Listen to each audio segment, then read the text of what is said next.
지난 한 주간의 중요 이슈를 살펴보는 시간 뉴스 큐레이션입니다. 오늘도 보도국 김은혜 기자 나와 있습니다. 어서 오십시오. 안녕하세요. 김 기자, 지난 한 주를 보면 역시 정치의 시즌이 시작됐죠? 네, 그렇습니다. 이번 주 이 주제로 시작을 하지 않을 수 없겠죠. 윤석열 전 검찰총장이 정치 무대에 올랐습니다. 야권 주자 구도에 관심이 쏠리고 있는 가운데요. 여당도 후보 등록을 마무리하면서 이 정치권은 바야흐로 대선의 시간에 돌입했습니다. 윤석열 전 검찰총장이 사퇴 4개월 만에 대선 출마를 공식화했습니다. 많은 관심이 쏠렸는데요. 현 정부를 부패, 약탈 등 다소 거칠게 들릴 수도 있는 표현으로 강도 높게 비판을 하면서 정권을 교체하겠다 했고요. 또 국민의힘과 철학이 같다는 말은 했지만요. 입당 여부를 이 자리에서 명확하게 밝히진 않았습니다. 윤 전 총장에 대한 평가는요. 보시는 것처럼 다양하고 달랐습니다. 정치인이고 대선 후보로서의 윤석열에 대한 평가는 이제부터 시작 아니겠습니까? 예. 검증도 시작될 텐데요. 네. 차차 지켜보면 될 것 같고요.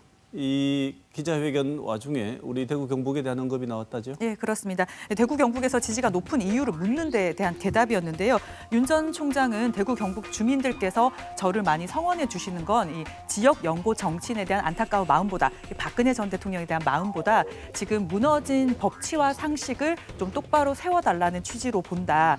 그렇기 때문에 나를 많이 지지하는 것 같아 이렇게 이야기를 했고요. 국정원 댓글 사건으로 2014년에 대구로 좌천돼 왔잖아요. 그때 당시 얘기를 했는데요. 많은 분들이 나를 안 좋아할 줄 알았는데 의외로 많은 분들이 나를 격려해주고 힘을 줬다면서 대구 경북 지역 주민들이 정치적인 감정이나 이해보다도 이 법 집행을 하는 데 있어서 법과 절차 위배되지 않는 걸 했다면 이런 부분을 더 높이 사는 성향인 것 같다 이렇게 이야기를 했습니다. 사실 윤 전 총장이요 정치를 공식화하기 전에 지지도가 높기는 하지만 박근혜 전 대통령 탄핵 수사를 지휘했던 점이 약점이 될 수 있다. 넘어야 되는 산이다. 이런 얘기도 했고 한계가 있을 수도 있다. 이런 분석들 많이 나왔는데요. 정권 교체를 위한 전략적 제휴, 선택인지 여론은 아직까지도 높습니다. 기자회견장을 찾은 국민의힘 의원들이 20여 명이 있었는데요. 이런 영향 때문인지 우리 지역구 국회의원들 다수가 눈에 띄었습니다. 행정 또 외교, 정치적인 경험은 거의 없다고 봐도 되는데 그 점을 보완하기 위해서는 사람들을 모아서 도움을 받을 수밖에 없는데요.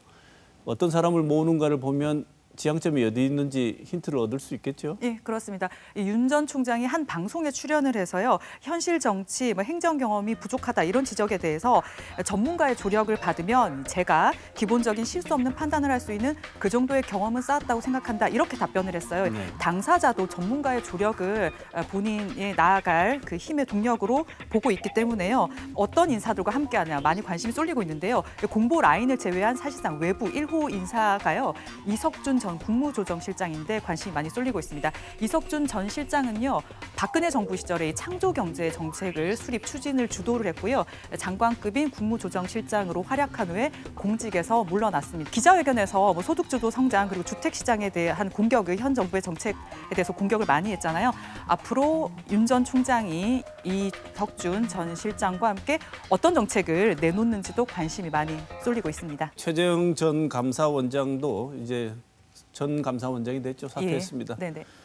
그런데 대선 출마에 나선다는 얘기가 나오고 있는데 사정기관의 장이잖아요. 상징성이 있는 이 자리에 있던 사람이 나와서 바로 대선 출마 얘기가 나오는 걸 두고 여러 우려가 제기되고 있지 않습니까? 예, 그렇습니다. 기자회견에서도 그런 질의가 있었는데요. 윤 전 총장은 검찰의 정치적 중립을 위해서 최고 지휘자가 선출직에 나서지 않는 관행은 의미가 있지만 절대적인 원칙은 아니라고 생각한다 이렇게 말하면서요. 국민들이 판단하실 문제가 아닌가 생각한다 이렇게 답변을 했습니다. 최재형 감사원장이 사퇴를 하긴 했지만 이렇다 할 언급이 없긴 하지만 두 명 다 중립성, 독립성 논란 피해갈 수 없습니다. 여러 이야기들 중에서요. 중립성이 필요한 현직 검찰총장이나 감사원장을요. 차기 대통령 적합도 여론조사에 포함하는 행태에도 좀 문제다 이런 지적이 있었는데 저는 이 부분도 많이 와닿았거든요. 일부 언론이 독립 독립성과 중립성을 해친 역할을 했다는 데는 언론 매체들도 좀 따끔하게 받아들여야 되지 않을까 하는 대목이었습니다. 민주당도요, 대선 후보 예비 등록을 마감을 이제 했습니다. 한 치 앞도 장담할 수 없는 레이스가 시작이 됐는데요. 다양한 후보를 검증을 하고 생각해 볼 수 있는 선거철이 다가오고 있습니다. 유권자 입장에서는 다양성이 있기 때문에 다이나믹한 대선을 참여를 할 수 있는 부분도 좋을 것 같긴 한데요. 본질을 흐리지 않는 이 네거티브가 없는 이 건강한 관전 포인트가 있는 대선 레이스가 앞으로 쭉 펼쳐지기를 한번 바라보겠습니다. 저도 일만에 책임이 없지 않아 있다고 볼 수 있는 사람이지만 여태까지 선거를 보면요. 언론이 선거 과정의 내용이라든지 방향성에 대해서 각종 혼탁함을 다 만들어 놓고 스스로 비판하고 하는, 그리고 반성도 잘해요. 네. 그렇지만 새로운 현상은 만들어지지 않는데 이번 선거에서는 안 그러길 바라봅니다. 네. 다음 소식 전해주시죠. 대구와 경북 지역은 새로운 사회적 거리두기 개편안 1단계에 해당하면서 기존 방역 조치가 많이 완화됐습니다. 이행 기간이 있긴 하지만요, 아슬아슬한 부분도 여전합니다. 사적 모임은 14일까지 8인까지로 제한이 있기는 하지만요, 다중 이용시설 운영 시간 제한은 없습니다. 유흥주점이나 노래방 종사자는 주기적으로 코로나19 검사를 받는 등 유흥시설 특별 방역 대책은 계속 유지가 됩니다. 대구와 경북은 확진 환자 증가세가요, 1단계에 해당되기 때문인데 이 수도권 같은 경우에요. 사회적 거리 개편안 시행을 하루 앞두고 5인 이상 사적 모임 금지 등 현행 사회적 거리두기를 일주일 더 연장하기로 했습니다. 지금 확진 급증세가 좀 우려스럽다 이런 판단 때문인데요. 이 방역이 완화가 됐습니다만 이 수도권 일이 남의 일은 아니겠죠. 좀 아슬아슬한 부분이 보이고 있습니다. 네, 특히 우리도 지난주 대형마트 관련된 방역이 도마에 올랐죠? 지난달 26일에 대구의 한 대형마트 직원이 확진이 된 이후에 이 직원의 가족 그리고 직장 동료까지 그리고 N차 감염이 잇따랐습니다. 대구시가요. 그래서 지난달 18일부터 28일 사이에 이 해당 마트를 방문한 사람들에게 검사를 받으라 이런 재난 문자를 보냈는데요. 이후에 이 마트 일대로 검사를 받으려는 긴 줄이 늘어서면서 북새통을 이뤘습니다. 여기가 더 거리두기가 안 되는 것 같다. 이런 생각이 들 정도로 우려가 절로 나올 수밖에 없었는데요. 보통은 최근에는 아주 밀접 접촉자라고 판단이 되면 검사를 하게 하거나 격리를 시키거나 했는데 네. 이번에는 왜 이랬는지 대구시 행정이 도마에 올랐죠? 네, 그렇습니다. 물론 이 확진 발생 현황을 알리고 검사를 권고하는 것은 전파를 차단하기 위해서 해야 하는 절차입니다. 하지만요, 이 백화점이나 대형마트를 가보면 아시겠지만 QR코드로 출입자 명부를 만든다던가 이런 걸 하지 않아요. 주차장이나 출입구 앞에서 발열 체크하는 게 정도거든요. 그렇다 보니 이제 불특정 다수에게 이제 보내지게 되겠죠. 그리고 이 해당 마트가 인구가 가장 많은 달서구에 있는데 하루 결제 건수가 5천 건이 넘는다고 합니다. 해당되는 기간도 길고 결제 건수도 보면 사실 방문자가 상당히 많은 편인데 방문자에게 검사를 권고하면서 이런 북새통을 대구시가 자초했다 이런 비판이 현장에서 나왔습니다. 대구시가 부랴부랴 유증상자만 검사를 받으라고 다시 재난 문자를 발송을 하긴 했는데요. 이렇게 되기 전에 검사소와 인력을 충분히 늘린 다음에 재난 문자를 발송하고 시민들에게 안내를 하면 좋았었지 않았을까, 디테일이 좀 부족했다 이런 아쉬운 대목이 있습니다. 대구시가 코로나 방역에 관한 한 가장 경험이 많고 다양한 경험을 지니고 있는 지자체 아니겠습니까? 네. 그런 측면에서 보자면 굉장히 아쉬운 대목입니다. 상황이 이렇다면 지자체도 우리 시민들도 여전히 방심을 해서는 안 될 것 같습니다. 예, 그렇습니다. 네, 다음 소식 전해주시죠. 네, 우리 문화가 대체로 술에 관대한 편인데 많이 동의를 하실 텐데요. 이제는 금연 정책만큼 금주 정책도 잇따라 마련돼서 시행이 됩니다. 오전 7시에서 밤 10시 사이 주류 광고 시간이 제한되는 매체가 TV에서 IPTV, DMB 등 여러 매체로 늘었습니다. 주류 상품 명칭이 들어간 광고 노래나 음주를 권장하는 노래와 광고는 아예 사용을 할 수 없고요. 또 주류 회사 영업용 차량 외에 지하철, 버스, 택시 등 대중교통 수단과 역 승강장에는 술 광고를 할 수 없습니다. 불특정 다수가 시청할 수 있는 미디어나 시설 같은 경우에는 애들도 있고 네. 미성년자들 있으니까요. 이런 조치들이 필요할 것 같은데 네. 그렇긴 해도 술 좋아하시는 분들은 이거 좀 너무하지 않나 이렇게 생각하시는 부분도 있을 것 같아요. 예, 그렇습니다. 이 개정된 국민건강증진법은요, 음주 폐해를 예방하고 건강 증진에 필요하다고 인정이 되면 지자체가 조례로 관할구역 내에 일정한 장소를 금주구역으로 지정을 할 수 있습니다. 최근 한강 대학생 사망 사건 기억나시죠? 그리고 또 코로나19로 요즘에 집합금지나 인원 제한이 있기 때문에 이 실내보다 실외로 나가서 이 다수가 음주를 즐기는 게 또 사회적 문제로 떠오르면서 이 공공장소 음주에 관한 이야기가 많이 문제 제기가 됐습니다. 서울시는요, 이 공공장소 금주에 관한 정책을 시행을 하기 위해서 2달 동안 시민들의 의견을 온라인으로 수렴하기 시작했습니다. 이렇게 논란이 좀 있는 제도를 시행하려고 할 때는 제일 먼저 하는 게 전문가들 만나서 뭐 어떤가요 물어보고 그다음에 해외의 사례 또 참고해서 이렇습니다 얘기하고 있는데 어떤가요? 네, 세계보건기구에 따르면요, 금주 정책이 있는 나라 168개 중에서요 102개 나라가 거리나 공원에서 음주를 제한합니다. 이제 슬슬 해가 져도 밤이 덥잖아요. 탁 트인 야외로 나가서 시원한 맥주 한 잔 낭만이지 이렇게 생각하시는 분들도 꽤 있으실 것 같은데요. 시민들 의견도 엇갈리고 있습니다. 한강 인근 공원에서 종종 맥주를 마시곤 했지만 과음하는 사람들이 많아서 위험하다고 느끼기 때문에 이건 좀 필요하다 이런 응답도 있었고요.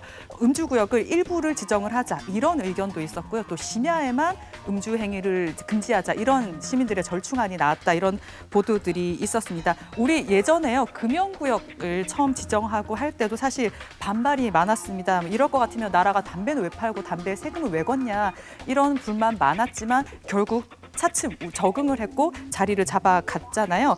대구의 대표 축제 두류공원의 치맥축제가 생각이 나기도 합니다만 개인의 기호와 다수의 건강 그리고 더 나아가서 사회 전반의 건강과 안전 이런 요소들이 공존할 수 있도록 충분한 논의를 거쳐보는 것도 좋을 것 같습니다. 네, 이런 제도를 제안하는 걸 보면 분명 필요가 있으니까 하는 거겠죠. 네. 그래도 충분한 논의는 좀 필요해 보입니다. 네, 마지막 소식 전해주시죠. 달빛 내륙철도가 첫 관문을 통과했습니다. 서로가 각자 내 덕분이다 이런 얘기도 하고 각계가 환영의 목소리를 내고 있지만요. 아직 가야 할 길은 짧지도 편하지도 않습니다. 달빛 내륙철도 건설이 제4차 국가철도망 구축 계획에 반영이 됐습니다. 대구에서 광주 그 사이 10개 지역을 잇는 200km가량의 달빛 내륙철도는요. 지난 1999년에 국가기관 교통망 중장기 계획에 처음 포함됐지만 논의만 계속 이루어지다가요. 2017년 대선 당시에 문재인 대통령 공약에 포함됐습니다. 지난 4월에 초안이 발표됐을 때는 경제성이 낮다는 이유로 사실상 탈락을 의미하는 검토 사업으로 분류가 됐지만 이번에 신규 사업으로 막판에 최종 확정이 됐습니다. 검토 사업으로 분류됐다가 다시 확정 사업이 된 것은요. 이 사업이 유일합니다. 그동안 영호남 6개 광역자치단체장이 나서서 한 목소리를 냈고요. 또 여야 정치권도 한 목소리를 내서 결국 이것이 성과를 냈습니다. 거의 참여한 대부분의 지자체는 물론이고 여러 분야에서 다 모두 반기고 있는 것 같습니다. 저도 개인적으로 최근에 들은 소식 중에 제일 반가운 소식이었는데요. 그렇죠. 이렇게 다들 기대가 많은 것은 기대되는 효과가 크기 때문이겠죠? 예, 그렇습니다. 이 달빛 내륙철도는요, 대구와 광주를 1시간대에 오갈 수 있습니다. 그리고 지금 국내 철도가 남북 위아래 방향이 위주인데요. 달빛 내륙철도는 우리나라를 가로로 가로지르게 됩니다. 이렇게 되면 인적 교류는 물론 물적 교류 그리고 지역 경제 활성화 이런 부분도 분명히 큰 역할을 할 수 있을 거다. 이런 기대가 나오고 있습니다. 네, 대선을 앞두고 잠깐 하는 신용을 하기 위해서 끼워 놓은 게 아닌가라는 시선도 있고 또 다른 시선은 철저하게 수도권 중심적인 사고를 하는 사람들이 경제성 얘기를 또 하면서 비판하는 것 같아요. 그런데 이게 비단 경제성만을 위한 사업은 분명 아닌 것처럼 보이는데 말이죠. 네, 그렇습니다. 이 수도권 지역, 말씀하신 이 수도권 지역과 언론의 중심으로 이 정치적 결정이라는 비판을 돌파를 하고요. 또 나아가서 지역 발전, 균형 발전을 이루려면요. 이제부터 앞으로 남은 절차를 해내는 게 더 중요해 보입니다. 국토부 고시가 있고 나면요. 예비 타당성 조사 그리고 예산 확보를 거쳐서 설계, 건설 단계에 들어가게 되는데요. 달빛 내륙철도의 경제성이 약점입니다. 경제성이 비용 대비 편익인데 0.483으로 나왔는데요. 이 수치는 결국 편익이 들인 비용의 절반도 안 된다. 이런 걸 의미하는 거거든요. 그래서 일부에서는 정상적인 예비 타당성 조사면은 통과를 못할 수도 있다. 이렇게 이야기를 하고 있습니다. 하지만요, 예전에 호남철 고속철도를 건설할 때요, 경제성이 0.34로 나와서 이거보다 나았지만 지어놓고 났더니 수요가 예측보다 서너 배를 넘는다. 그래서 경제성 분석에 한계가 있기 때문에 필요하다. 이렇게 얘기를 하고 있기도 합니다. 국가철도망 계획 발표 이후에 대구시는 대구시대로 대구시의 성과, 그리고 더불어민주당, 대구시당은 또 민주당과 정부의 성과로 자찬을 했는데요. 이 끝날 때까지 끝난 게 아닙니다. 이 샴페인을 터트리는 거는 지금이 아니라 예타가 통과가 되거나 아니면 예타 면제가 돼서 이 착공이 가시화될 상황인 것 같습니다. 대구시도 정치권도 끝에 가서는 니 탓이야 이렇게 하지 않고요. 끝에 가서도 내 덕분이야 하면서 자찬을 할 수 있기를 바라보면서 앞으로의 남은 과정을 지켜봐야 될 것 같습니다. 지금까지 이번 주 주목할 만한 뉴스 짚어봤습니다.